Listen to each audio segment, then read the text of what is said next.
The Great Happiness. बुद्धं शरणं गच्छामि।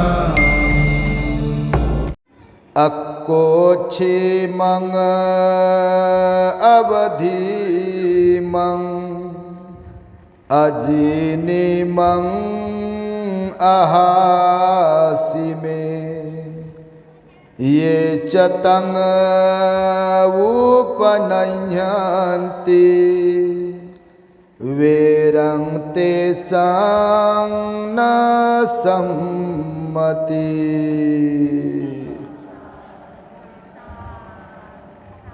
संपूर्ण विश्वाला ज्यांनी सुख शांती मानवता तथा दुःख मुक्तीचा आर्य संदेश दिला असे ते दुःख मुक्तीचे मार्गदाता दुःख मुक्त महामानव महान कारुणिक तथागत भगवान सम्यक संबुद्ध तथागतांनी आपल्या शुद्ध प्रज्ञेतून निर्मिलेला सद्धम्म आणि त्याच सद्धम्माचा गेली 2500 वर्षांपासून सातत्याने अहोरात्र प्रचार आणि प्रसार करणारा पूजनीय भिक्खू संघ या महान आणि सर्वश्रेष्ठ अशा त्रिरत्नांना प्रथमतः त्रिवार अभिवादन करतो, ज्यांच्या महान आणि असीम त्याग प्रभावामुळे आपल्याला जो हा अनमोल असा बुद्ध धम्म लाभला आणि ज्यांच्यामुळे आपल्याला हे एवढे मोठे वैभव प्राप्त झाले असे महान युग प्रवर्तक भारतीय राज्यघटनेचे शिल्पकार परमपूज्य बोधिसत्व डॉक्टर बाबासाहेब आंबेडकर या महामानवाच्या महान अशा धम्मक्रांतीमध्ये संपूर्ण जीवनाला समर्पित करून आज या मंगलमय दिनी यवतमाळ शहरातील श्रद्धावान धम्म उपासिका वेणुआई लक्ष्मण तामगाडगे, आयुष्यमती धम्म उपासिका सोनम स्वप्नील तामगाडगे, आयुष्यमती धम्म उपासिका समरता राजू उमरे ऑस्ट्रेलिया, संपूर्ण तामगाडगे परिवाराच्या वतीने आम्हाला इथे गृहप्रवेशाच्या निमित्ताने निमंत्रित करण्यात आलेले आहे। तेव्हा माझ्या समवेत धम्ममंचावरती उपस्थित असलेले प्युरिटी ऑफ माइंड या यूट्यूब चॅनलचे संचालक पूजनीय भिक्खू धम्मबोधीजी थेरो, ज्यांनी आत्ताच आपणास सुंदर अशी धम्मदेशना देऊन उपकृत केले असे सर्च रिसर्च या यूट्यूब चॅनलचे संचालक पूजनीय भिक्खू यन धम्मानंदजी थेरो, धम्मदेशना श्रवण करण्यासाठी यवतमाळमधील विविध वस्त्यांमधून श्रद्धापूर्वक उपस्थित असलेले आपण सर्व श्रद्धावान उपासक उपासिका, या परिसरातील उपासक उपासिका, बालक तथा बालिकांनो, तद्वतच दी ग्रेट हॅपीनेस या आपल्या यूट्यूब चॅनलचे सर्वच दर्शक, सर्वप्रथम तुम्हा सर्वांच्या प्रती मंगल मैत्री सद्भावना व्यक्त करतो आणि आपणा सर्वांच्या दुःखमुक्तीकरिता 2600 वर्षांपूर्वी तथागत भगवान बुद्धांद्वारा शिकविलेल्या धम्मोपदेशास प्रारंभ करतो। आपण सर्वांनी शांत एकाग्र आणि श्रद्धायुक्त चित्ताद्वारे या अनमोल बुद्धवाणीला आपल्या हित सुखाकरिता श्रवण करावे, ग्रहण करावे। बऱ्याच दिवसांपासून आपल्या वेणुआई तामगाडगे यांचा आग्रह होता, वारंवार फोन करून त्या आमच्याशी संपर्क साधत होत्या। आमच्याकडे गृहप्रवेशाचा कार्यक्रम आहे आणि भंतेजी आपल्या धम्मदेशनेची आम्ही प्रतीक्षा करतो आहोत आणि त्यानुसार आजचा हा दिवस उजाडला। अत्यंत सुंदर प्रशस्त आईने घर निर्माण केलं, त्यांच्या सुनबाई सोनम, सुपुत्र स्वप्नील आणि ताई समरता या सर्वांच्या माध्यमातून सुंदर अशा घराचं निर्माण तामगाडगे परिवाराने केलं आहे। भगवान बुद्धाला पहिलं दान मिळालं ते वेळुवन होतं आणि इथे यवतमाळमध्ये तामगाडगे परिवाराने जे निवास निर्माण केला आहे त्याचं नाव त्यांनी वेणुवन ठेवलं आहे।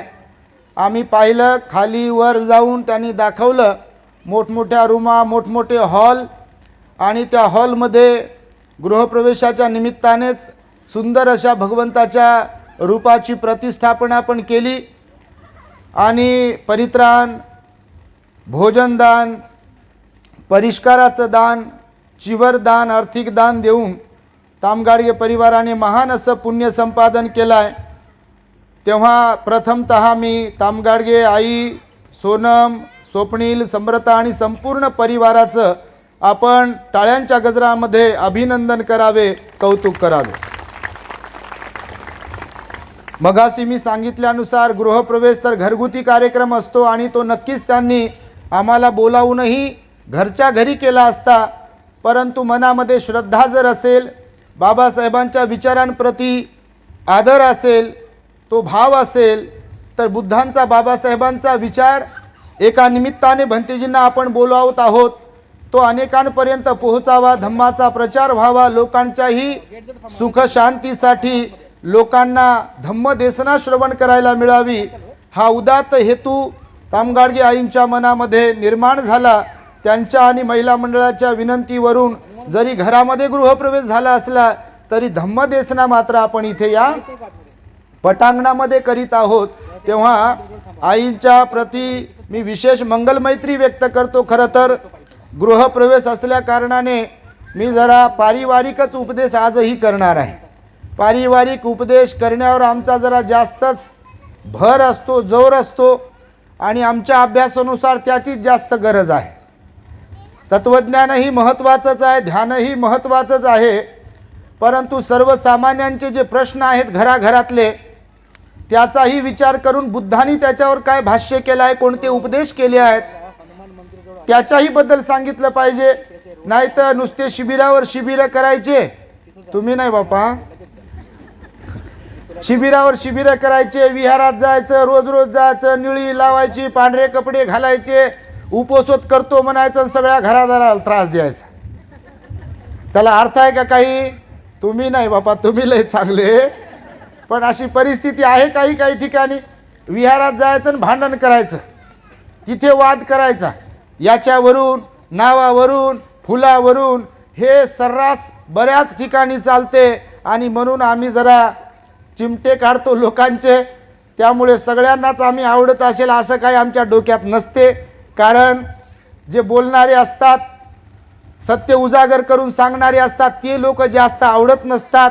वरवर करणारे जे लोक असतात, रिकामं कौतुक करणारे जे लोक असतात, ते मात्र लोकांना आपल्याला चहा पाजवा वाटते, जेवण द्यावं वाटते, आमच्याकडे या ना, बसा ना, असं लोकांकडे चालते बा. तर त्यामुळे आजही पारिवारिक मी बोलेल. खरं तर आपल्या आधी ग्रेट हॅपीनेस चॅनलवरती अनेक उपदेश आहेत. त्यामुळे एक प्रश्न असा आहे की आईने जसं आज त्यांनी आम्हाला घर दाखवताना सांगितलं की भंतेजी हे खालचं संपूर्ण घर आमच्यासाठी असेल, परंतु वरचा जो मजला आहे तो आमच्या भावजाईला, भावाला त्यांनी दिलेला आहे. खरं तर पुनश्च एकदा आईसाठी आपण टाळ्या वाजवाव्यात.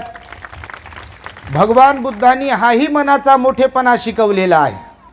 केवळ धर्मग्रंथ वाचत राहावेत, शिबिरं करावेत, ध्यान करावे, वंदना करावे नाही. तर भंते आता जसं म्हणाले परियती, पटिपत्ती आणि पटिवेदंग, तर हे धम्माच्या आचरणाच्या अनुभूतीचे 3 भाग आहेत, स्तर आहेत. तर त्यामुळे वंदना किती पाठ आहे, बुद्धं शरणं गच्छामी म्हणता येते का, प्रवचन ऐकता येते का, आणि सगळं काही माहीत आहे का, हा भाग वेगळा. आणि जे जे माहीत आहे त्याला आचरणात उतरवतो की नाही तो भाग वेगळा. बाबासाहेब माहीत असणं भाग वेगळा आणि बाबासाहेबांच्या विचारांप्रमाणे वागणे तो भाग वेगळा. खरं की खोटं? हां, खरंच म्हणता बापा तुम्ही, खोटं काय म्हणाले, खरंच आहे ना. त्यामुळे मी तुम्हाला आज सांगेल बघा, असे लोक, असे घरं, विशेष म्हणजे आईला तर बापा ते भावाबद्दल, भावजाईबद्दल प्रेम आहेत, तो तर काही विषयच नाही, असायलाच पाहिजे, ते नॅचरली आहे. पण इकडं आपली सोनम ताई आणि स्वप्नील आहे, त्यांच्या चेहऱ्यावर प्रसन्नताच आहे. कारण त्यांची परवानगी नसती तर आईनं ते काय ते वरती दिलं नसतं. कारण घरासाठी, शेतासाठी तर बापा भाऊ भावाजवळ नाही, भाऊ भावाला गिनत नाही, नवरा बायकोला नाही, बायको नवऱ्याला नाही, माय बापही कोणात नाही. प्रत्येकजण म्हणते बाल्या बाल्याची माय, 10 बाय 10च्या खोलीत. आणि जर माझ्या प्रॉपर्टीमध्ये, माझ्या शेतीमध्ये, संपत्तीमध्ये जर कोणी काही डामाडोल करत असेल, काही विचार करत असेल, तर माझं कुटुंब पण आणि समाज आणि नातेवाईकही गेले चुलीत म्हणते. असे लोक आहेत, तुम्ही नाही बापा, पण असे लोक आहेत ना, नाहीत का असे? अहो, संपत्तीमुळेच तर भांडण होते भावाभावामध्ये. मायबापापासून जे लोक दूर जातात, जे लेकरं किंवा कोण कोण, संपत्तीमुळेच जातात. सर्वाधिक कारण जर, सर्वात मोठं कारण जर कोणतं असेल कौटुंबातील माणसं एकमेकांपासून दूर जाण्याचं, तर कोणतं कारण आहे खरं सांगा बरं तुम्ही? संपत्तीचं आहे का नाही? घरचे मायबाप असताना पण गेल्यावर पण घराच्या शेतीच्या वाटणीवरून भांडणं होतात आणि एकमेकांचं लोक तोंड पाहत नाहीत. बरोबर की नाही? जमिनीचे मोजणी करून दिली आहे मायबापानं जाण्याच्या अगोदर, पण तरी पण नंतर म्हणते एखादं त्यातलं, त्या भावाभावातलं, की त्याला चांगली जमीन दिली म्हणते ना, आम्हाला बरोबर दिली नाही म्हणते. ते खल्लाकडची त्याला दिली म्हणते, आम्हाला द्यायला पाहिजे होती म्हणून, आम्हाला मध्ये बसवलं म्हणते. असे म्हणता का नाही? होच म्हणता तुम्ही का नाही म्हणाल? तुमचा स्वतःचा अनुभव आहे, त्याच्यामुळे पारिवारिक सुख प्रत्येकाच्याच वाट्याला नाही आहे. तर मग मी तुम्हाला प्रश्न विचारले, म्हणजे प्रश्न विचारतात लोक, भरपूर लोक प्रश्न विचारतात की कोणत्या कुटुंबात सुख शांती नांदेल? हा सगळ्यांचाच प्रश्न असतो बघा. कोणत्या कुटुंबात सुख शांती नांदेल किंवा नांदू शकते? आता भगवंताला हे असे प्रश्न केले आहेत त्यांच्या काळामध्ये. भगवंताकडे सगळे लोक प्रश्न घेऊन यायचे, सोल्युशन भगवंताकडे होतं.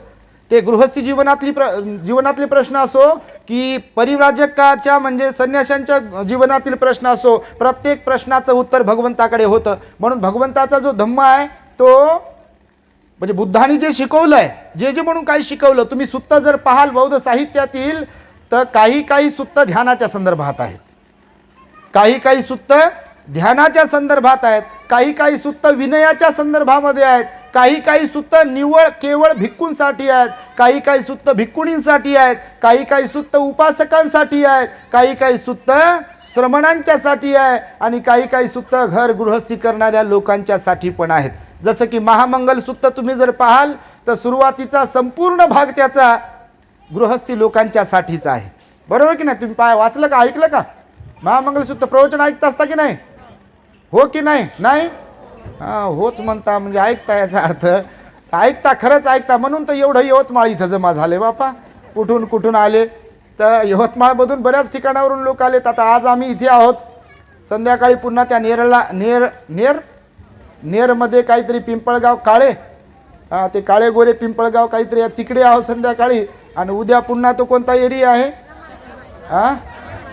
रमाई वाघापूर, वाघापूरला पण आहोत, तिकडे पण धम्मदेसन आहे.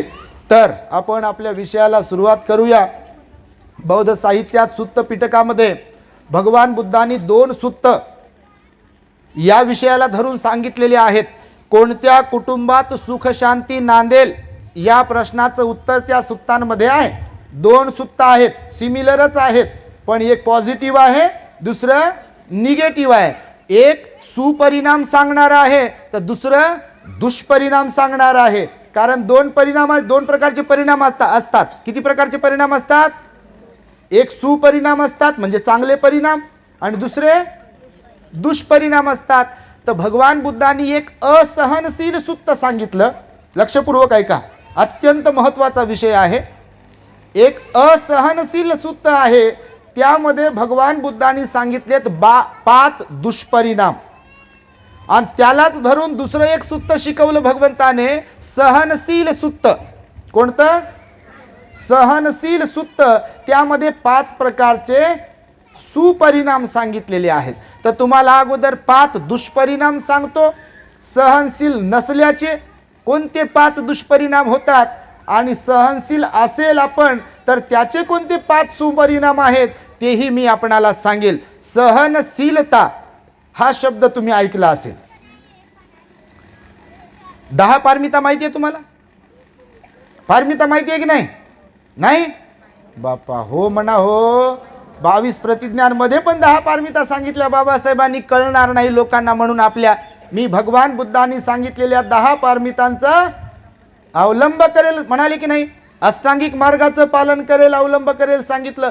तर पारमितांमध्ये एक पारमिता आहे खंती पारमिता. कोणती? खंती पारमी. पालीमध्ये म्हणतात त्याला खंती पारमी. खंती म्हणजे काय? तर शांती, क्षमाशीलता, त्यालाच सहनशीलता म्हटलाय, त्यालाच शांती म्हटलेलं आहे. क्षमाशीलता म्हणजे आपल्या अंगी कोणता गुण असावा? क्षमा करण्याचा गुण, नाही तर धक्क्याला बुक्की. एक जण बनते साप आणि समोरचं बनते मुंगूस. चालू द्या मग रात्रंदिवस जिंदगी चालली कटकट कटकट कटकट करीत करीत पहा. तोंडाकडेच पाहत नाही म्हणते, मी 7 जन्म पाहणारच नाही म्हणते, बोलणारच नाही म्हणते. जे जे बोलणार नाही त्यांचंच नुकसान होईल, दुसऱ्याचं काय होईल? आणि त्यामुळे भगवंतानी ह्याच विषयाला धरून घराघरामध्ये जे कलह होतात, वाद होतात, विवाद होतात, भांडणं होतात, ते विकोपाला जातात आणि त्याचे जे दुष्परिणाम भोगावे लागतात, त्याचं मूळ जर कशात आहे तर सहनशील असहनशीलतेमध्ये आहे. आणि म्हणून शांती पारमिता सुद्धा आपल्याकडे असायला पाहिजे म्हणाले भगवान बुद्ध. शांती म्हणजे क्षमाशीलता, सहनशीलता आपल्यामध्ये असावी लागते. जर सहनशीलता नसेल तर 5 नुकसानं होतात. म्हणून ज्या घरामध्ये वाद होतात, भांडणं होतात, एकमेकांना बोलत नाहीत, एकमेकांचं काय म्हणतात त्याला बदला घेण्याचा भाव असतो, एकमेकांची खुन्नस काढण्याचा भाव असतो. एकाने मारलं की दुसरा म्हणते मी काय कमी आहे का म्हणते, एक बोललं की म्हणते मग मी काय कमी आहे का. ते जर कोण्या बुड्डाबुडीचं पालनपोषण करत नाही, तुमच्या भाषेत म्हाताऱ्या आई वडिलांचं पालनपोषण करत नाही एक जण, तर ते म्हणते काय आम्ही आमच्यासाठीच करून ठेवलं का आणि त्यांच्यासाठी केलं नाही का. मग तर हे लय शब्द असतात तुमच्याकडे. लोक जेव्हा बोलून दाखवतात आम्हाला भंतेजी म्हणतात, असं सबसे लोक बोलून दाखवतात की काय जन्म काय आम्हालाच दिला काय आणि आमच्यासाठीच काय, म्हणजे त्यांच्यासाठीच कमावलं का, आमच्यासाठी कमावलं नाही का. तर त्यामुळे याच्यावरती बोला म्हणतात लोक. तर हाही प्रश्न अनेक लोकांचा आहे की कोणत्या कुटुंबात सुखशांती नांदेल. तर सुरुवातीला तुम्हाला मी सांगेल थोडक्यामध्ये, असहनशील सुटतात. भगवंताने कोणते 5 दुष्परिणाम सांगितले की ज्या दुष्परिणामांचं आपल्याला सगळ्यांना ओझं घेऊन चालावं लागते जर असहनशीलता असेल. तर भगवान म्हणाले घरातील, आता हे कौटुंबिक गृहप्रवेश आहे म्हणून मी विषय घेतला हा, कारण भिंती कितीही मजबूत असतील घराच्या, सिमेंटच्या, घरं कितीही सुंदर असतील, खरं तर बाबासाहेबांची पुण्याई आहे. आज आपल्याकडे जे जे म्हणून काही आहे आपल्या लोकांकडे, जरी मेहनत तुमची असली, शिक्षण जरी तुम्ही घेत असाल, नोकरी जरी तुम्ही करत असाल, त्या नोकरीसाठी जरी कष्ट मेहनत तुम्ही करत असाल, परंतु ती पात्रता आपल्या अंगी आपल्या जीवनामध्ये यावी यासाठीचं सर्वस्वी श्रेय जर कुणाला द्यायचं झालं तर ते कुणाला द्यायला पाहिजे? ते आपल्या बोधिसत्व डॉक्टर बाबासाहेब आंबेडकरांनाच दिलं पाहिजे. कारण जर बाबासाहेब जन्मले नसते तर गावाकडून शहरात काय आले असते हो, गावाकडे काय घरं बांधले असते आणि शहरातही काय घरं बांधले असते. एवढी शान शौकत जी निर्माण केल्या गेली तर हे बाबासाहेबांमुळेच आहे आपल्याकडे. म्हणून तुम्ही खाता त्या भाकरीवर बाबासाहेबांची सही आहे रे. पण ती फक्त डीजेवर नाचण्यासाठीच नाही फक्त वापरली पाहिजे सही, गाडीवर लावण्यासाठीच नाही वापरली पाहिजे सही. खरोखर त्या सहीची जाणीव ठेवली पाहिजे आणि त्या जाणीवेतून वागलो पाहिजे. समाजाच्या बद्दलची सामाजिक बांधिलकी आपण जपली पाहिजे. समाजाचं मी काय देणं लागतो, मीच श्रीमंत बनलो आहे, माझे पोरं तर चांगले वेल सेटल झाले आहे, पण माझ्या या ज्ञानाचा, माझ्या या धनाचा समाजासाठी, बाबासाहेबांच्या कार्यासाठी, बुद्धाच्या कार्यासाठी, धम्म प्रचारासाठी मी काही हिस्सा भाग दान देऊ शकतो का, सहकार्य करू शकतो का, हाही विचार ज्यांच्या मनामध्ये येईल आणि त्याप्रमाणे जे आपलं आचरण करतील, निश्चितपणे तेच खरे आंबेडकरवादी आणि बौद्ध आपण म्हणू शकतो. अन्यथा बोलाचाच भात आणि बोलाचीच कढी. आमचं घर पहा म्हणते, आमचा पोरगा पहा म्हणते, आमची पोरगी पहा म्हणते, आमचा टीव्ही पहा, फ्रीज पहा, नुसतं पहा पाहान फुलं वाहा. काय करतात या पाहण्याला आणि दाखवण्याला? त्याचा काही उपयोग होतो आहे का बाबासाहेबांच्या विचारांच्या प्रचारासाठी, बुद्धाच्या विचारांच्या प्रचारासाठी? ते महत्त्वाचं आहे. म्हणून हे मध्ये ॲडव्हर्टाइजमेंट असते आपली, पण ही अशी काय रिकामी ॲडव्हर्टाइजमेंट नसते, महत्त्वाची असते. म्हणूनच सांगतो आपण. तर ऐका, असहनशील ज्या घरात लोक असतील किंवा ज्या समाजात लोक असतील तर त्यांचं पहिलं नुकसान आहे बघा, ते सर्वांना अप्रिय असतात की नाही?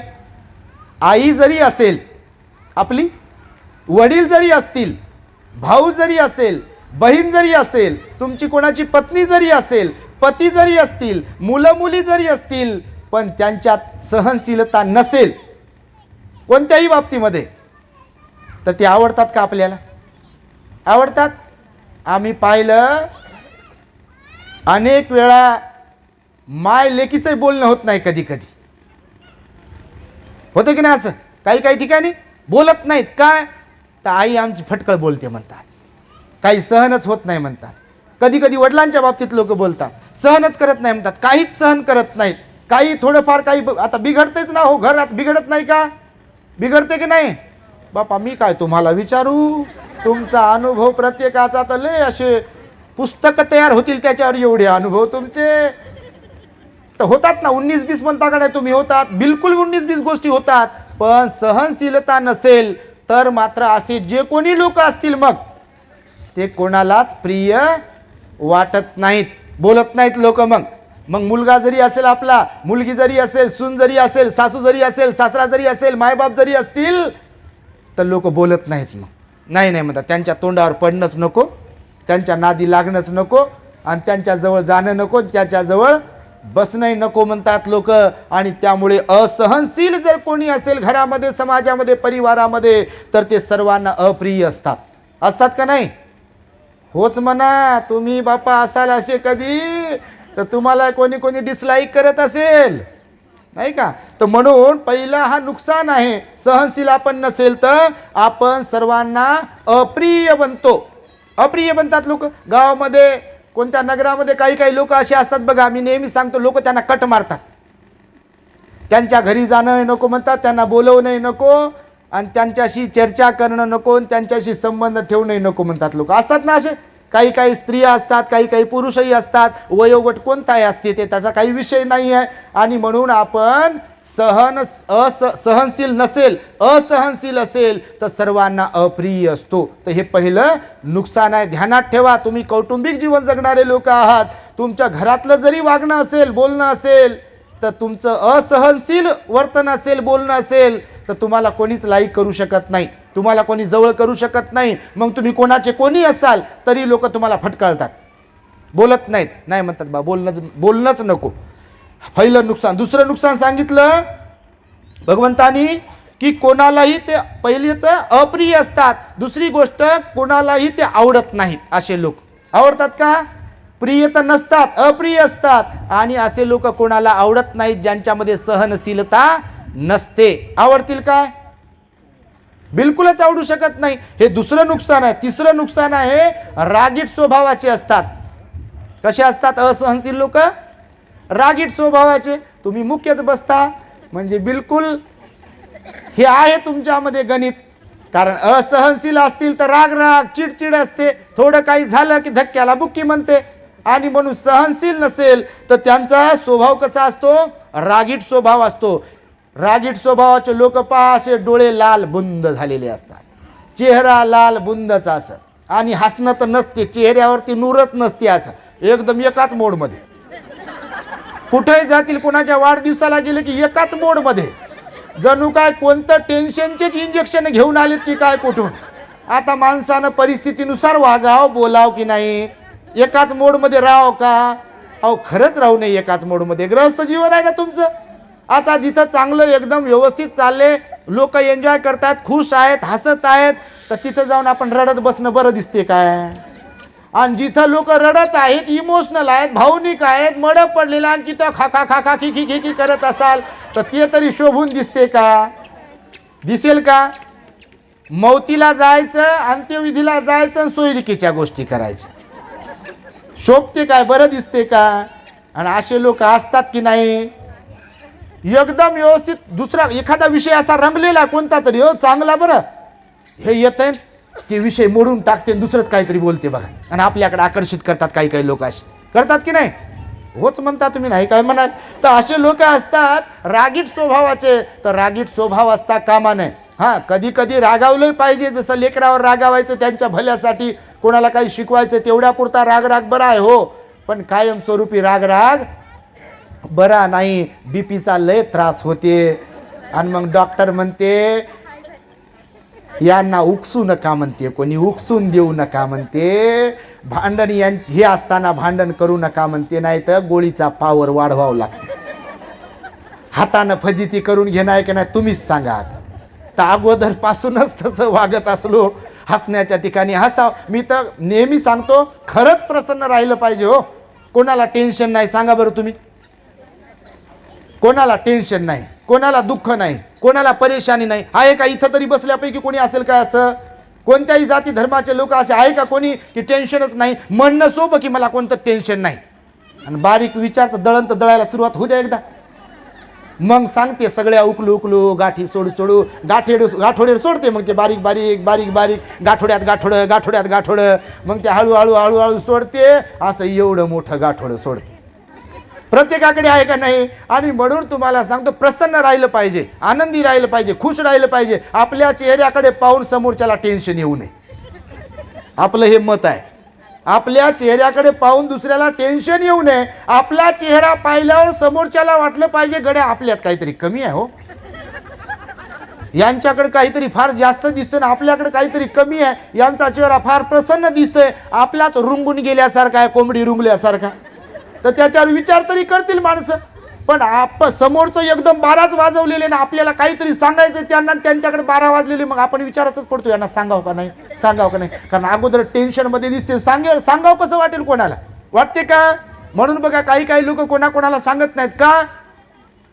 तर हे चेहऱ्यावर CCTVवर लय काय काय दिसते आपल्या इथं असलेलं, बरोबर की नाही? म्हणून स्वभाव पाहून माणसाशी बोलावं, स्वभाव पाहून माणसाशी वागावं. म्हणून तर सम्राट अशोक बघा, त्या काळामध्ये सारं जम्बूद्वीप त्यांनी पादाक्रांत केला, सगळं काही जिंकलं, कलिंगाचं युद्ध त्यांनी जिंकलं. आणि जेव्हा ते परेशान होते, टेन्शनमध्ये होते की माझ्याकडून भरपूर लोकांचे खून झाले, रक्ताचा पाठ व्हायला, तेव्हा एका 12 वर्षाच्या श्रमणाला पाहून, भंतेजींना पाहून सम्राट अशोकाने विचार केला की मी राजा आहे, माझ्याकडे काय नाही आहे की जे या श्रमणाकडे आहे. का असं वाटलं होतं माहिती आहे त्यांना?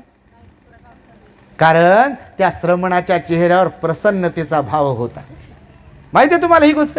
सम्राट अशोक आपल्या आसनावरती त्या भंतीजीला बसा म्हणतो, स्वतः खाली गुडघ्यावरती बसतो आणि त्या 12 वर्षाच्या श्रमणाकडे पाहून तो बुद्धाला, धम्माला, संघाला शरण येतो. माहिती आहे तुम्हाला ही गोष्ट? त्या श्रमणाच्या चेहऱ्यावर कोणते भाव असतात? प्रसन्न भाव असतात. आणि ते विचारतात की भंते, तुमच्याकडे असं काय आहे की जे माझ्याकडे नाही, आणि माझ्याकडे असं काय नाही की जे तुमच्याकडे आहे. माहिती आहे, आपल्यामध्ये थोडीशी सजगता असेल तर ही गोष्ट ध्यानात येते. नाही तर मला काय करायचं, मग पाहून घ्या तुमचं तुम्ही, मग ते विचारूच नका बापा. कोणाकोणाच्या पोटदुखीवर अशा प्रकारच्या स्वभावावर औषधच नाही म्हणतात लोक. पण भगवंताच्या धम्मात सगळ्याच प्रकारचे औषधं आहेत, नाही तसं नाही, पण ते लागू झालं पाहिजे, घेतलं पाहिजे. नाही तर गोळ्या तर घेऊन आलो, त्या गोळ्याचंच कौतुक करू लागलो, त्या डॉक्टरचंच कौतुक करू लागलं, तर फायदा आहे का? काही आहे का? होईल का फायदा? आता गोळ्या औषधं आणल्यात आणि आणून ठेवले, डॉक्टर लय चांगले, फार ओळखीचे, गोळ्या तर बाबा पिवळ्या दिसतात, लाल दिसतात, पांढऱ्या दिसतात, फारच आकारही सुंदर दिसतो, औषधही लय गुलाबी गुलाबी दिसते, फार घट्ट दिसते, याच्यात मध टाकलं असेल का, अजून काय काय टाकलं, दिवसभर कौतुक केलं तर फायदा होईल का त्या औषधांचा, गोळ्यांचा? होईल का? ते प्रॅक्टिकली आपल्याला घ्यावं लागेल, प्राशन करावं लागेल, गिळाव्या लागतील गोळ्या, तर फायदा होईल. बरोबर की नाही? डॉक्टरकडे जाऊन इंजेक्शन घ्यावं लागेल तर फायदा होईल, आपला दुःखमुक्त होईल, आजारमुक्त होईल. पण केवळ कौतुक केलं तर फायदा होईल काय? नाही होणार. या जीवनाचं पण असंच आहे. धम्माचं आचरण करावं लागते, आपलं मन निर्मळ ठेवावं लागते, कुणाच्याही बद्दल गाठी मारून ठेवाव्या लागत नाहीत. ज्या काही छोट्या मोठ्या गोष्टी घडत असतात त्या आपल्यासोबतच नाही, जगाच्या सगळ्या लोकांसोबत घडतात. म्हणून छोट्या छोट्या गोष्टी असतील तर त्या सोडून दिल्या पाहिजे, गाठी मारून ठेवल्या नाही पाहिजे. त्या गाठी मारून ठेवल्या की आपल्याला त्रास होते. ज्याप्रमाणे समजा इथं रुमाल दोरी बांधून जर ठेवली, काय होईल? घट्ट बांधून ठेवल्यावर काय होते? नसा तुटतील ना, रक्त गाठ गोठेल ना. पायाला कुठे काही बांधल्यावर होते की नाही, गोठते की नाही, एकदम त्रास होते भयंकर. बघा असं बांधून वगैरे ठेवलं काही तर तसंच आहे. म्हणून बांधून ठेवायचं नाही. म्हणून भगवंताने मी जे गाथा म्हणालो, अकोची मग अवधी मग अजिनी मग आहासी मे एच तंग उपनन्यंती वेरंग ते संग न संमती.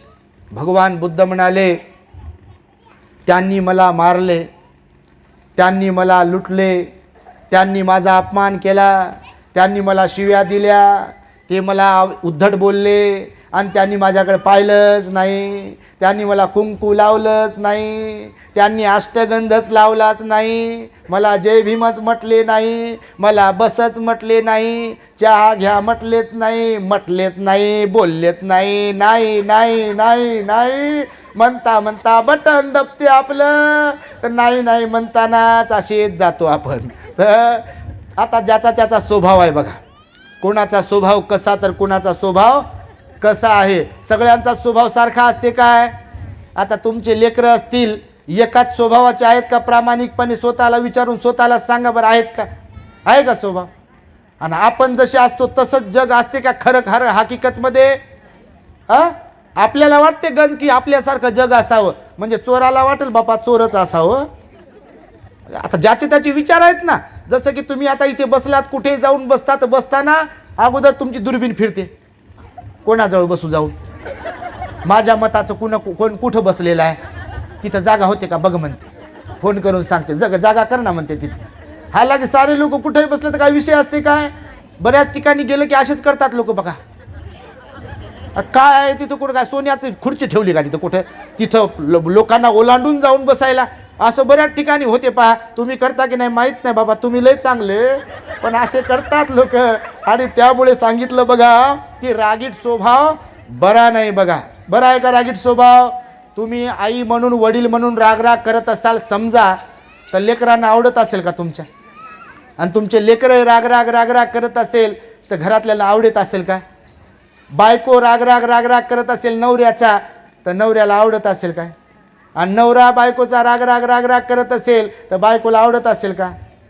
आवडत असेल? नाहीच म्हणता तुम्ही. खरंच कसं आवडेल हो? म्हणून तर प्रेम त्याला म्हणतात की ज्यामध्ये आपुलकी आहे, जिव्हाळा आहे, मॅच्युरिटी आहे, समजूतदारपणा आहे, आपल्या समान समजणं, त्याला प्रेम म्हणतात. नुसतंच प्रेम प्रेम प्रेम जे लोक आताचे म्हणतात ते प्रेम नाही आहे. तर प्रेम म्हणजे समजून घेणे, प्रेम म्हणजे आपुलकी, प्रेम म्हणजे जिव्हाळा, प्रेम म्हणजे दयाभाव, प्रेम म्हणजेच करुणा, प्रेम म्हणजेच परोपकार, प्रेम म्हणजेच आपल्या समान समोरच्याला मानून तशा प्रकारचं वर्तन करणे, त्याला प्रेम म्हणतात. प्रेम म्हणजे का असंच म्हणतात का नुसतं म्हणण्यापुरतं, कवितेत गाण्यात कशात बापा? तर रागीट स्वभाव असता कामा नये. तुम्ही मायबाप आहात म्हणून मी जरा हक्काने सांगतो, रागीट स्वभाव ठेवू नका. त्याच्यानं आजारही होतात आणि साऱ्या घरातही आगच आग, अशांतीच अशांती नांदते. तुम्हाला त्याचे अनुभव येत असतील. असहनशील असणाऱ्यांचा तिसरा स्वभाव आहे की रागीट स्वभाव असणे. चौथा स्वभाव सांगितला, पश्चातापाची वेळ येते त्यांच्यावर. जर असहनशील असतील तर कशाची वेळ येते की नाही? बिलकुल येते. कधी कोणाला मारते म्हणून, कधी कोणाला भांडते म्हणून, कधी कोणाला शिव्या देते म्हणून, कधी कोणाला परेशान करते म्हणून घरातले लोक निघून जातात. कधी निघून जातात की नाही? 12वीला पोरीला चांगले मार्क्स पडले नाही, 10वीला पोरीला चांगले मार्क्स पडले नाही. मायबापाचा हेतू वाईट नसतो, बोलण्याच्या अनावधानाने मायबाप बोललेले असतात, पोरी सगळे ध्यानावर नसतात, म्हणून काही लेकरं बघा आत्महत्या करतात का नाही? आता जे घटना घडली काही दिवसांपूर्वी, जेव्हा कुठेतरी तिकडे आपल्या नांदेडकडे एक आई बाबा त्यांच्या 10वीच्या मुलीला बोलले आणि त्या मुलीने बघा आत्महत्या केली, फाशी लावून घेतली बघा 10वीच्या पोरीनं. घरामध्ये साडी लटकवली आईची पंख्याला, आई कुठं बाहेर गेली आणि तिने असं गळ्याला ती लटकवली, खुर्चीवर उभी राहिली पोरगी आणि मेली. असं होते बघा, होते का नाही? पश्चातापाची वेळ येईल असं आपण बोलता कामा नये, वागता कामा नये. बरेच लोक म्हणतात बघा, ते मला वाटलं बा असं होणार नाही, मग तसं होणार नाही, मग बोललो मी, रागाच्या भरात बोललो ना अशा भरात बोललो. मग ध्यानाला जाऊन राग कमी करावा आपला, वंदना म्हणून राग कमी करावा, द्वेष कमी कराव का नाही कमी? उपाय आहे ना त्याच्यावरती. तेच तो स्वभाव ठेवू नये. आणि म्हणून बघा पश्चातापाची वेळ येते. जर आपण असहनशील असेल तर सहनशील असणे हे महत्त्वाचं आहे. असहनशील आपण असता कामा नये. 5वा आणि शेवटचा दुष्परिणाम सांगितला भगवंताने बघा, की जे असहनशील लोक असतात ते दुराचारी असतात. जे असहनशील लोक असतात ते धम्माचं आचरण करत नाहीत. जे असहनशील लोक असतात त्यांचा वाचेवर, मनावर आणि शरीरावर संयम नसतो. असे लोकांचा धम्माच्या आचरणामध्ये विश्वास नसल्या कारणाने असे लोक मृत्यू समयी बेशुद्धपणे बेहोशमध्ये मरतात. माहिती आहे तुम्हाला, जगातले सर्वात जास्त लोक प्रसन्न चित्ताने मरत असतील की अप्रसन्न चित्ताने मरत असतील? मरताना सगळेच मरणार आहेत, आपणही मरणार आहे. मरणं म्हटलं की बापा लोक असं बारीकच तोंड करतात. काही काही लोकांना वाटते बा मरणं शब्दच काढू नये आपण, शब्द काढला म्हणजे मरतो का काय? आज शब्द काढल्यावर कसे मरेल आपण? आम्ही तर रोजच बोलतो याच्यावर, मरतो का काय, मरतो का काय म्हणू म्हणू. जेव्हा यायचं तेव्हा येईल ना. आम्ही राहणारे नाही, तुम्ही राहणारे नाही, कोणत्याच जाती धर्माचे राहणारे नाहीत, जाणारे सगळेच आहेत. परंतु तुम्ही जर पाहत असाल, जाणारे बहुतेक लोक 99.99% लोक मरताना अप्रसन्न चित्तानेच मरतात, असमाधानानेच मरतात. श्रीमंत असलेलेही, शिकले सवरलेलेही, लय साहेब साहेब म्हणून मिरवून घेतलेले पण, आणि लय मॅडम मॅडम मिरवून घेतलेल्या पण, आणि लय बोलबाला होता म्हणणारे पण अप्रसन्न चित्ताने मरतात. बघा, असावधपणे मरतात, बेसावधपणे मरतात, बेहोशमध्ये मरतात, असंतुष्ट राहून मरतात. पोरीला पाहू दे म्हणते, पोराला पाहू दे म्हणते, धान्यात हात घालू दे म्हणते. बापा लोक करतात असे, तुमच्याकडे करतात का नाही माहीत नाही. जीव जात नसेल तर म्हणतात खाली घ्या, खाली असेल तर वर घ्या. ते चालते मग, खाली घ्या वर घ्या. चमचानं दूध टाका, पाणी टाका, पोरीला पुढं आणा, नाताला पुढं आणा, नातीला पुढं आणा, धान्यात हात घाला, दागिने हातात द्या, चाब्या कपाटाच्या हातात द्या. आणि मग जीव गेला की म्हणतात बापा कपाटात जीव होता म्हणते, लेकीत जीव होता म्हणते, लेकात जीव होता म्हणते, धान्यात जीव होता म्हणते. अहो म्हणतात लोक असं, तुम्हाला वाटत असेल, म्हणतात नाही का? म्हणत नाहीत का? जे खरं ते खरं आहे. वस्तुस्थितीला आपण नाकारू शकत नाही. नाकारू शकता का? याला कोणीतरी नाकारेल काय? कोणाची आई मरणार आहे, वडील मरणार आहे, भाऊ बहीण सगळे मरणार आहेत. पण भगवंताने सांगितलं की जे लोक असहनशील असतात, अर्थातच ते अधार्मिक असतात, त्यांचा कायावाच्या मनावर संयम नसतो. आणि ज्यांचा कायावाच्यावर मनावर संयम नसतो ते सिलवान गुणवान नसतात. आणि असे लोक मरताना बेहोशमध्येच मरतात, बेशुद्ध राहूनच मरतात. असे असहनशील असणाऱ्यांचे किती दुष्परिणाम झाले? 5 दुष्परिणाम झाले. आता हे एक पहिलं सुत्त संपलं. इथे भगवंतानं सांगितलं असहनशील सुत्त. यालाच धरून, यालाच लागून सहनशील सुत्त सुद्धा शिकवलं भगवंताने. कारण 2 बाजू असतात सगळ्या, बोलण्याच्या 2 बाजू, विचार करण्याच्या 2 बाजू आणि वागण्याच्या पण 2 बाजू. जसं की बोलताना 2च प्रकारे आपण बोलतो, एक तर चांगलं किंवा वाईट, डिपेंड आहे. मन निर्मळ असेल तर इथून निघणारे शब्द लोकांच्या हिताचे असतील, पण मन गढूळ असेल तर इथून निघणारे शब्द लोकांच्या अहिताचे, लोकांना त्रास देणारे, लोकांना परेशान करणारे. बरोबर की नाही? या हातापायानं जे जे काही करतो तर 2च प्रकारचं करतो, एक तर चांगलं करतो कुणाचं, नाही तर वाईट करतो. मन जे जे कोणतं ऑर्डर देईल, आणि मन जसं असेल हाताला तसं ऑर्डर करेल. जर मन चांगलं आहे तर लोकांना नमस्कार जय भीम करायला लावेल, भगवंताला वंदन करायला लावेल, डाव्या हातावर हात ठेवून ध्यान करायला सांगेल या शरीराला, मन जर चांगलं आहे तर. पण जर मन चांगलं नाही तर या दोन्ही हातानं लोकांना मारायचंय, ठकवायचंय, फसवायचंय, लुटायचंय, चोऱ्या करायच्यात, हे कामं करायला सांगेल. बरोबर की नाही? तर 2 प्रकारच्याच गोष्टी असतात सगळ्याच या जगामध्ये. जसं की दिवसाला दिवस आहे आणि दिवस संपल्यावर रात्र आहे. आणि त्यामुळे सहनशील असण्याचे सुद्धा सुपरिणाम 5 आहेत, आणि असहनशील असण्याचे आता आपण पाहिले 5 दुष्परिणाम. तर सहनशील असल्यावर कोणते सुपरिणाम होतात? तर भगवान म्हणाले या जगतातील जे लोक सहनशील असतात, मग ते कौटुंबिक जीवन जगताना असेल, सार्वजनिक जीवन जगताना असेल, जे कोणी लोक काया वाचा मनाने सहनशील असतात ते लोक सर्वांना प्रिय असतात. असतात की नाही? अपवाद वगळता बरं का. याच्यात अपवाद तर प्रत्येकच गोष्टीत असते की नाही? जसं की पळसाला पानं किती असतात म्हणतात लोक, आणि हकीकतमध्ये सगळ्याच पळसाला 3च पानं असतात का? पाहिलं का तुम्ही? आम्ही पाहिलं. कोणत्या कोणत्याला 2ही असतात आणि कोणकोणत्याला 4ही असतात. नसतात का? तुम्ही काय इकडं थोडी जन्मले, शेतकऱ्याच्या पोटीत जन्मले असाल तुम्ही पण, तर तुम्ही पाहत असाल तर पहा, सरासरी मोजल्या जाते. पळसाला 3च पानं असतात, हे बरोबरच आहे, पण 3च असतात असं नाही आहे.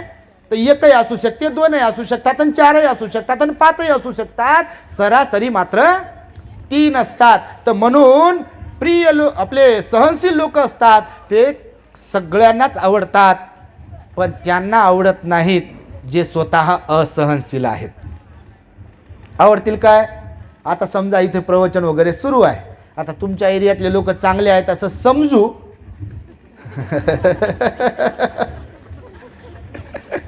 कारण तुम्हाला सांगतो 1-2-4 दिवसापूर्वी एक घटना घडली अशी.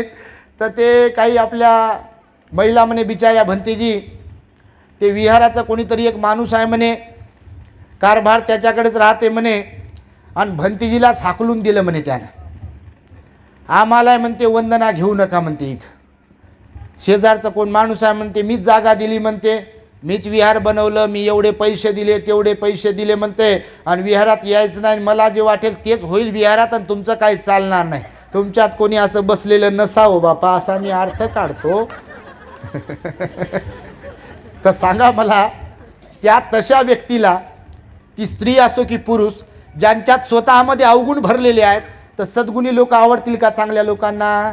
म्हणून बुद्ध सगळ्यांनाच आवडत नव्हते. हकीकतमध्ये आवडत सगळ्यांनाच होते, पण सगळ्यांनाच आवडत नव्हते. तर म्हणून तर काही काही लोकांनी मारण्याचाही प्रयत्न केला, बदनाम करण्याचा प्रयत्न केला, त्रास देण्याचा प्रयत्न केला. बाबासाहेबही सद्गुणांची खाण होते, पण जरी सद्गुणांची खाण होते, सगळ्यांनाच आवडत होते आणि आवडतात असं आपण म्हणू शकतो काय?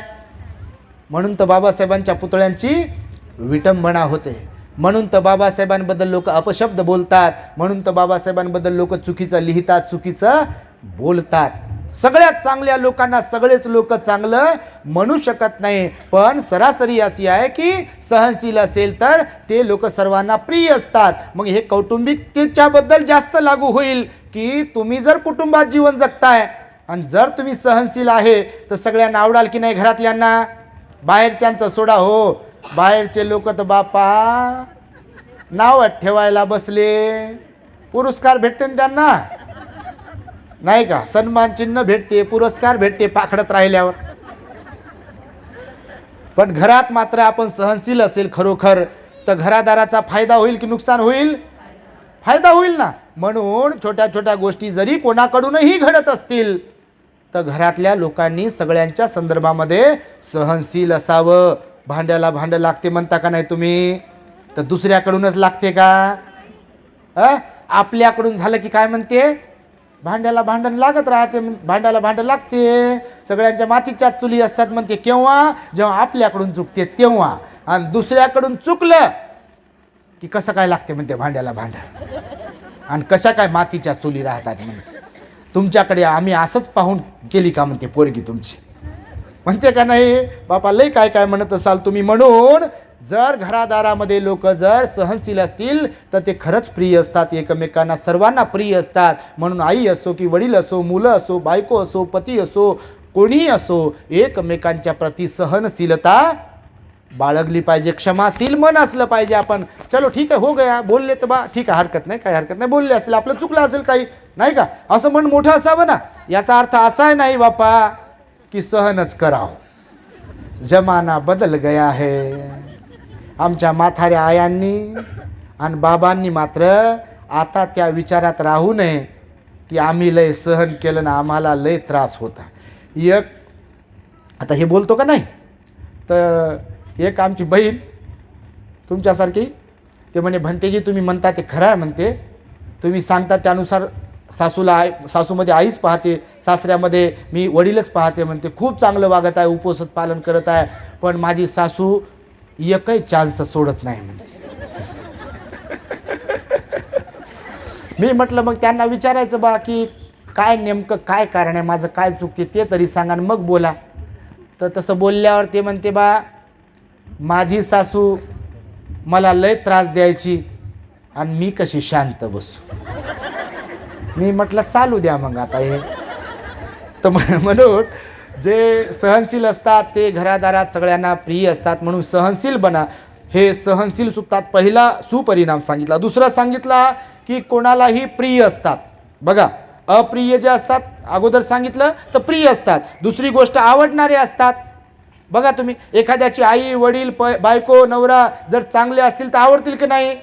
बिलकुल आवडतील ना. लेकरं चांगले असतील तर आवडतीलच ना. म्हणजे याचा अर्थ सहनशील असेल तर आपण सगळ्यांच्या आवडीचे बनतो. जसे की काही काही लेकरं असतात, 2-4 लेकरं असतात एखाद्या आई बाबाला.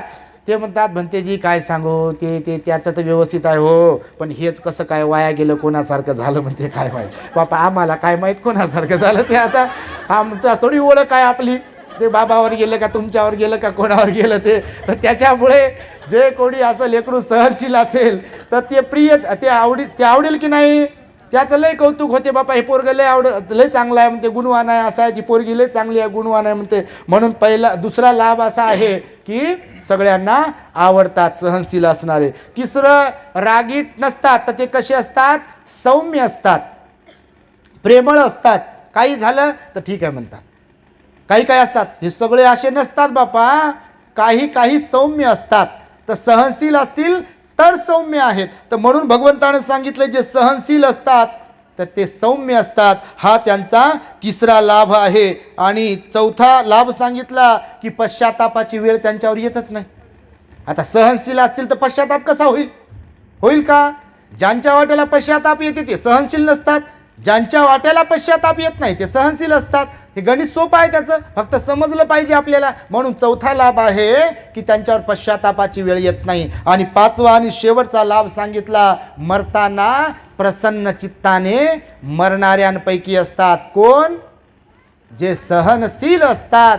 पण याचा अर्थ असा काढता कामा नये की कुत्रा चावत आहे आणि धर बापून चाव, असंही शिकवलं नाही. स्वतःचं रक्षणही करायला शिकवलंय. कोणी मारत असेल, कोणी भांडत असेल, असंही नाही शिकवलं भगवंतानं. या मारा, आणि ही माझी पाठ आणि हे माझे हात, अजून कुठं मारता, असंही नाही शिकवलेलं आहे. बिलकुल परिस्थिती सापेक्ष सांगितलेलं आहे. परिस्थितीला पाहून शिकवलेल्या आहे सगळ्या गोष्टी. म्हणजे भगवान बुद्धाची अहिंसा सुद्धा अशी नाही आहे जसं बरेच लोक चुकीची धारणा अहिंसेबद्दल आहे. भगवंताची अहिंसा अशी नाही आहे की जसं राजे लोकांनी पण प्रश्न विचारले आणि कुत्रा, म्हणजे उदाहरण सांगतो की एखादा कुत्रा चावायला आला तर भगवंताची अहिंसा अशी नाही शिकवली भगवंताने की चाव. भगवान म्हणाले स्वतःचं रक्षणही करता आलं पाहिजे आणि स्वतःचं संरक्षण करता करता, विरोध तिथे करता करता त्या कुत्र्याला, प्राण्याला, माणसाला ते करता करता जर त्यांना लागलं, मारल्या गेले तर ती हिंसा ग्राह्य धरल्या गेलेली नाही आहे. हेतू पुरस्सर जाणून जर तुम्ही मारत असाल, खेटत असाल, त्रास देत असाल तर ती हिंसा आहे. तसं जर तुम्ही अहिंसेचा अर्थ काढला तर माणूस जगूच शकणार नाही म्हणाले भगवान बुद्ध.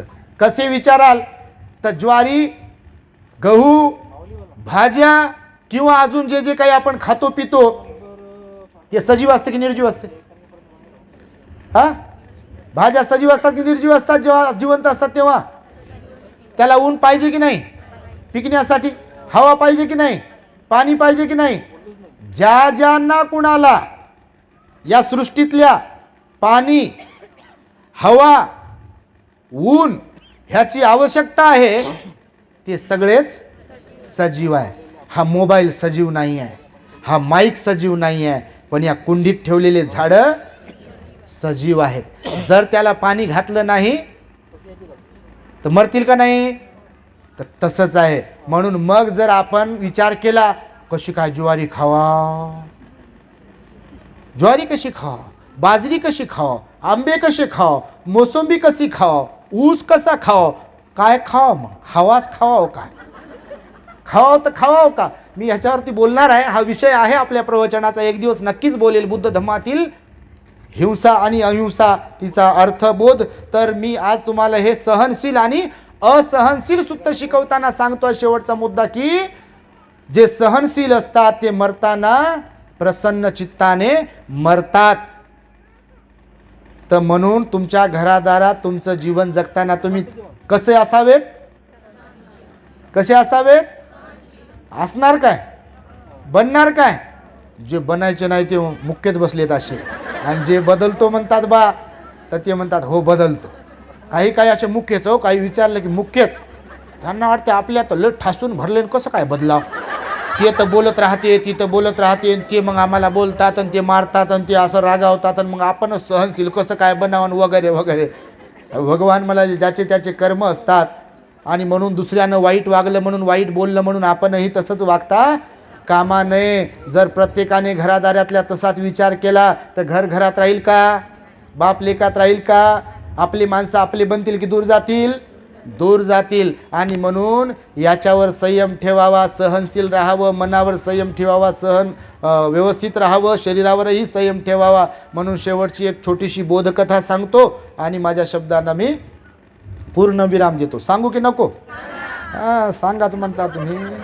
तर एका जंगलामध्ये एक तलाव होता, आणि तलावामध्ये कासव होता, आणि त्याच जंगलामध्ये 2 राजहंस होते. तुम्ही ऐकलं असेल, माहिती नाही. तर बोधकथा फार महत्त्वाची असते, लगेच क्लिक होते की नेमकं सांगायचं आहे काय. ते सहनशील कसं असावं आपण सगळ्याच अर्थाने. तर मग त्या जंगलामध्ये तलाव होता, तलाव आटत आला होता, तलावात कासव होता, आणि कासव तलावातलं पाणी आटत असल्यामुळे विचारात पडला आता आपण दुसऱ्या तलावात जायला पाहिजे, परंतु आपली चाल फार धीमी आहे, हळू आहे, कुठं तलाव आहे हे माहीत नाही, नेमकं जावं कोणीकडे. म्हणून त्याचे मित्र होते 2 राजहंस. आता राजहंस असतात, उडतात सगळीकडे, त्यांना सगळं दिसते वरतून. तर राजहंसांसमोर या कासवाने बोलून दाखवली आपली चिंता की अरे दादांनो, मला टेन्शन आलेलं आहे. ते म्हणे कोणतं टेन्शन आलेलं आहे? आता तलाव आटत आलेला आहे. ते म्हणते मग आता दुसरा एखादा तलाव पाहावा लागेल. तर मी कसा पाहू? तर तुम्ही माझे मित्र, तर कुठं आहे का तलाव? ते म्हणे आहे. तर मला सोडता का त्याच्यात नेऊन? तर ते म्हणे हो, पण त्याचा स्वभाव यांना चांगला माहीत होता. आता घरातल्या लोकांचा स्वभाव चांगला माहीत राहते आपल्याला, आपल्या ओळखीच्या लोकांचा स्वभाव. तर यांना माहीत होता की याचा स्वभाव असहनशील आहे, याला काही सहनच होत नाही लगे बिलकुलच. का आपलं मुंगूस आणि सापच, ह्याला कोणी काय बोललं वगैरे की. तर मग ते दोघे म्हणाले की तुला नेऊन सोडतो दुसऱ्या तलावात, परंतु आमचं तुला ऐकावं लागेल. हे म्हणे काय?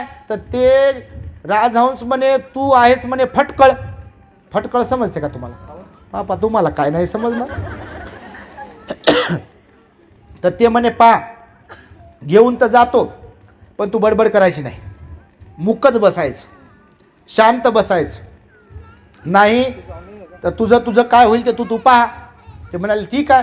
त्यांनी घेतली एक काडी, लाकूड, दोन्हीकडून 2 राजहंसाने चोचीनं त्या काठीला, लाकडाला पकडलं. या कासवाने तोंडानं त्या काठीला असं पकडलं. याला अगोदर खालीच सांगितलं होतं तुझा स्वभाव कसा ते आम्हाला माहीत आहे, जास्त शहाणपण करायचं नाही, फटकळपणा प्रत्येक ठिकाणी दाखवायचा नाही, तूच लय शहाणा नाहीस या जगामध्ये. इथं लय लोक शहाणे आहेत, लय लोकाला काय काय समजते, मलात लय समजते, काय ढेकळं समजत नाही. सगळ्या घरादाराची वाट लागती तरी म्हणते मला लय समजते, म्हणते मला लय समजते, आणि सारं घर वायात चाललं याच्यामुळे हिच्यामुळं, तरी म्हणते मला समजते. तुम्ही नाही बापा, तुमच्यासारखं तर कोणीच नाही. तर उडाले ना दोन्ही राजहंस, वरती गेले. कासवानं असं तोंडानं पकडलं होतं. आता एका आता ते वरतून उडून दूर जायचं होतं दुसऱ्या तलावामध्ये.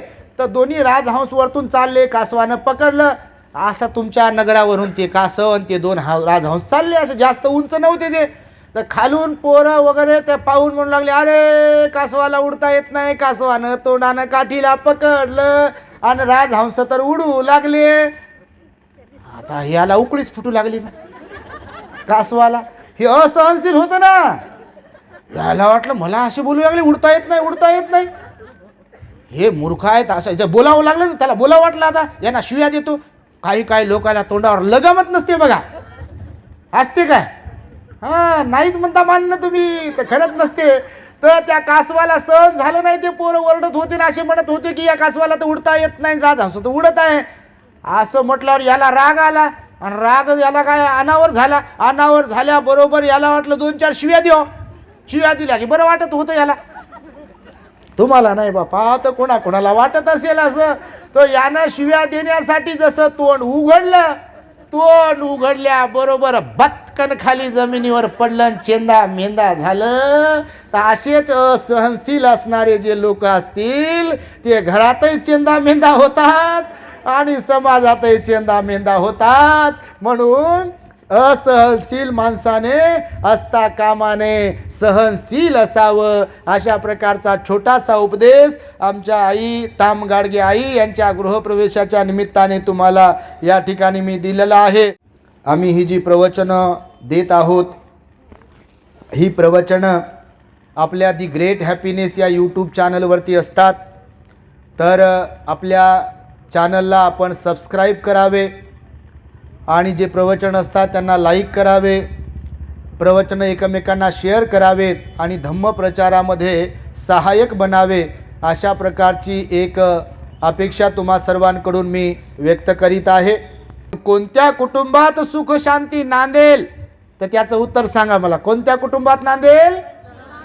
ज्या घरातली लोक सहनशील असतील, क्षमाशील असतील, त्याच घरामध्ये सुख शांती नांदू शकते. म्हणून आजच्या या मंगलमय दिनी तुम्ही हा संदेश घेऊन जावा आणि स्वतःला सहनशील बनवावे, अशा प्रकारची मंगल आणि उदात्त कामना या ठिकाणी व्यक्त करून मी माझ्या शब्दांना इथे पूर्ण विराम देतो आहे.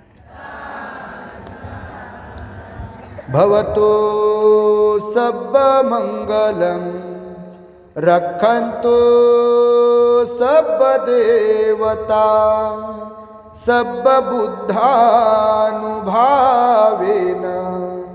सदा सुखी भवन्तु ते. भवतु सब मंगलम रक्षन्तु सब देवता सब धम्मानुभावेन सदा सुखी भवन्तु ते.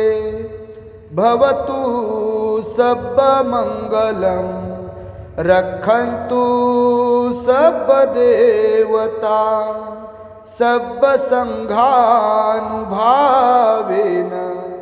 सदा सुखी भवन्तु ते. बुद्धं नमामि, धम्मं नमामि, संघं नमामि. The great happiness. बुद्धं शरणं गच्छामि.